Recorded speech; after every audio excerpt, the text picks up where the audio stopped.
Assalamualaikum warahmatullahi wabarakatuh. Baiklah, pada video kali ini saya akan membahas materi mengenai neraca pembayaran internasional. Video ini dibuat untuk memenuhi tugas ujian akhir semester mata kuliah Ekonomi Internasional yang diampuh oleh Ibu Rika Rahmadina Putri.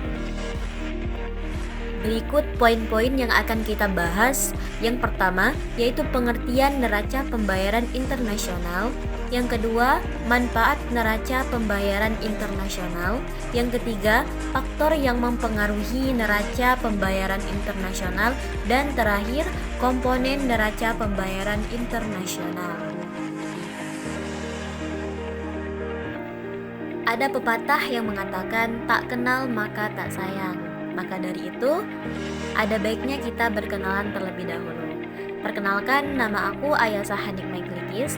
Aku merupakan salah satu mahasiswi semester 6 dari kampus yang ada di kota Prabumuli, yaitu Sekolah Tinggi Ekonomi Islam Al-Furqon Prabumuli. Langsung saja, pada pembahasan yang pertama, yaitu pengertian neraca pembayaran internasional. Sebelumnya kita akan membahas mengenai pengertian neraca pembayaran. Neraca pembayaran memiliki dua sisi, yaitu kredit dan debit. Kredit adalah transaksi yang menimbulkan hak menerima pembayaran dari penduduk negara lain.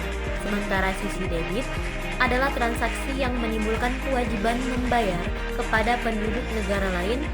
Semua transaksi kredit masuk dalam neraca pembayaran dengan tanda positif, sedangkan transaksi debit masuk dengan tanda negatif.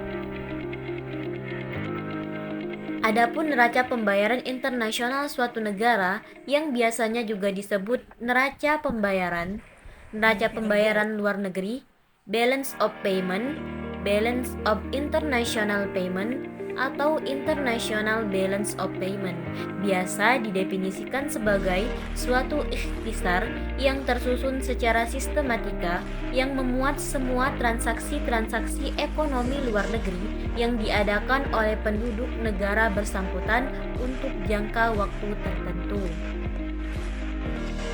Manfaat neraca pembayaran internasional. Yang pertama, yaitu sebagai bahan pemerintah dalam mengambil keputusan di bidang perdagangan internasional. Yang kedua, sebagai bahan pemerintah dalam membuat keputusan atau kebijakan moneter yang dilaksanakan oleh suatu negara. Yang ketiga, sebagai alat untuk mengukur atau menilai keadaan ekonomi yang berhubungan dengan transaksi ekonomi internasional dari suatu negara.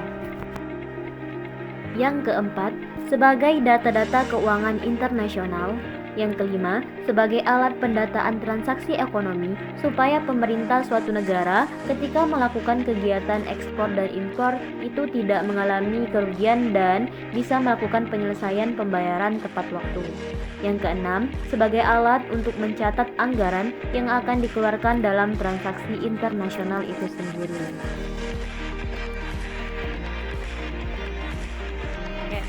Poin selanjutnya, kita akan membahas mengenai komponen neraca pembayaran internasional. Yang pertama yaitu neraca barang. Nah, neraca barang dan neraca jasa disebut juga neraca transaksi berjalan. Rekening transaksi berjalan merupakan sub neraca pembayaran internasional yang mencatat seluruh transaksi barang dan jasa. Pos ini merupakan golongan terbesar dalam neraca pembayaran yang meliputi transaksi bayar. Yang kedua, yaitu neraca modal. Rekening atau neraca modal merupakan sub neraca pembayaran internasional yang menunjukkan aliran modal finansial, baik yang langsung diperdagangkan maupun untuk membayar barang dan jasa. Yang ketiga yaitu receipt account, merupakan sub neraca pembayaran internasional yang mencatat hasil bersih dari cadangan devisa yang dimiliki oleh suatu negara dalam bentuk valuta-valuta asing. Yang keempat, lalu lintas moneter. Transaksi lalu lintas moneter adalah semua transaksi jual beli yang terjadi dari suatu negara ke luar negeri. Transaksi ini sering disebut dengan accommodating transaction, sebab merupakan transaksi yang timbul sebagai akibat dari adanya transaksi lain. Yang kelima, yaitu surplus dan defisit neraca pembayaran. Neraca pembayaran dapat dikatakan surplus bila nilai ekspor barang lebih besar daripada impornya. Kebijakan neraca pembayaran ditunjukkan untuk lebih meningkatkan penerimaan devisa dari ekspor guna memenuhi kebutuhan konsumsi dalam negeri.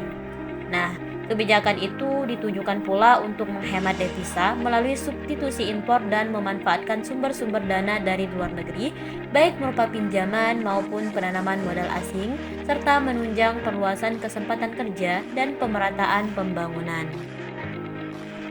Faktor-faktor yang mempengaruhi neraca pembayaran internasional, yang pertama yaitu ada inflasi. Nah, jika inflasi suatu negara meningkat, maka neraca berjalan negara tersebut akan menurun. Yang kedua, ada pendapatan nasional. Jika pendapatan suatu negara meningkat, maka neraca berjalan negara tersebut akan menurun. Penyebabnya yaitu peningkatan pendapatan real akan meningkatkan konsumsi yang kemungkinan besar juga meningkatkan permintaan akan barang asing. Ketiga, batasan pemerintah. Pemerintah suatu negara dapat membatasi atau menghalangi impor dari negara lain. Dengan menggunakan batasan, pemerintah mengacaukan arus perdagangan. Batasan perdagangan yang paling sering digunakan adalah bea masuk dan kuota. Yang keempat, kurs mata uang. Jika nilai mata uang suatu negara meningkat dibandingkan negara rekanan dagangnya, maka saldo neraca berjalan akan turun. Penyebabnya yaitu bertambah mahalnya barang-barang yang diekspor bagi negara pengimpor sehingga permintaan barang menurun. Yang kelima, interaksi antar faktor. Faktor-faktor di atas saling berinteraksi. Contohnya, saat inflasi naik, neraca berjalan akan turun.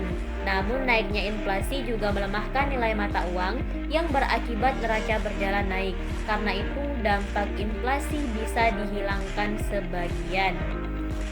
Baiklah, mungkin itu saja pemaparan video yang saya sampaikan. Semoga bermanfaat. Saya akhiri. Wassalamualaikum warahmatullahi wabarakatuh.